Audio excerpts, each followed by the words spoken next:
Selada merupakan salah satu tanaman yang sering digunakan sebagai pelengkap pada sup, roti isi, burger, gado-gado, dan makanan lainnya. Selada dijadikan sayur tambahan karena banyak mengandung karbohidrat, lemak, dan protein, sehingga tambahan selada bertujuan agar nutrisi sayuran pada makanan tersebut dapat tercukupi.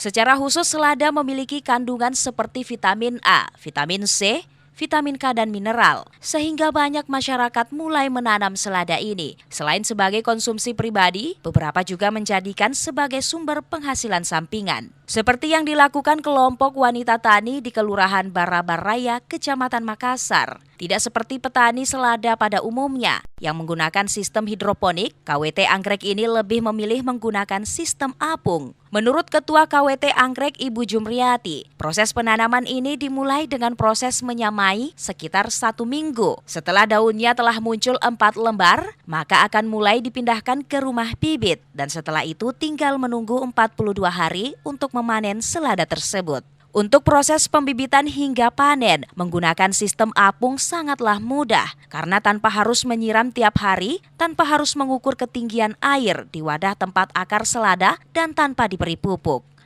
Proses dari awal itu kita semai dulu sekitar 1 minggu, nanti setelah 4 daunnya kita masuk di rumah bibit rumahnya. Terus berapa lama sampai panen itu Bu setelah masuk di rumahnya Bu? 42 hari kita panen. Terus untuk perawatan sehari-harinya seperti apa itu untuk selada sendiri Bu? Untuk selada sendiri itu sebenarnya tidak ribet sih Pak, karena kita cuma isi airnya, kita menanam, nanti dipantau airnya. Apa diberi pupuk juga Bu? Ada nutrisinya Pak. Oh pakai nutrisi Bu? Iya. Menurut pembina KWT Anggrek Pak Samsyuddin, dirinya sangat mengapresiasi semangat wanita tani di KWT Anggrek ini. Menurutnya yang terpenting adalah adanya kemauan dari KWT ini untuk menjalankan sistem pertanian apung ini, sehingga dapat memaksimalkan hasil dari pertanian ini. Rustam SPT sebagai penyuluh dari Dinas Perikanan dan Pertanian menyatakan bahwa pihak penyuluh lebih berfokus pada sistem pemasaran karena pertanian ini bukan hanya semata-mata untuk konsumsi pribadi, namun juga untuk dikomersialkan. Saat ini hasil selada dari KWT ini telah mendapat tempat pemasaran yang digunakan sebagai bahan campuran di makanan gado-gado di sekitaran Jalan Tamalan Rea. Kalau saya Pak sebagai pembina di sini, saya pikir Ibu ini yang penting kemauannya dulu. Kalau kemauan sudah ada itu semua bisa dilaksanakan. Kalau kendala tidak ada karena ibu sudah laksanakan seperti ini dan nampak kelihatan bahwa inilah hasil daripada ibu-ibu KWT Anggrek yang ada di Kelurahan Barabaraya Kecamatan Makassar.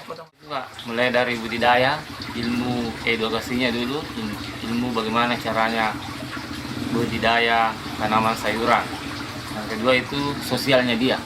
Sosial mereka, bagaimana dia bekerja sama, bagaimana dia berinteraksi, bagaimana dia kuat untuk melakukan aktivitas dan rutinitas itu nanti akan berjalan dengan sendirinya. Nah, itu bisa terjadi kalau ada ekonomi.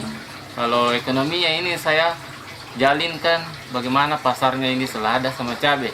Nah, alhamdulillah selada ini kami sudah ada warung yang kami suplai di Tamalan Rea. Nah, itu yang kami suplai, dia itu dipakai sebagai menu di pelengkap di menu gado-gado mereka.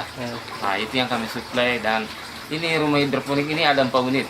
Jadi setiap minggu itu 1 unit, minggu berikutnya 1 unit. Saat ini dari hasil budidaya selada ini, KTW Barabaraya telah menghasilkan sekitar 960.000 per bulan dengan kos produksi 480.000 per bulan. Kendala yang dihadapi saat ini adalah masuknya musim penghujan, di mana dapat mengubah nutrisi dan dapat menghambat pertumbuhan selada tersebut. Irfan P. Putra, Fajar TV dan Fajar Radio melaporkan.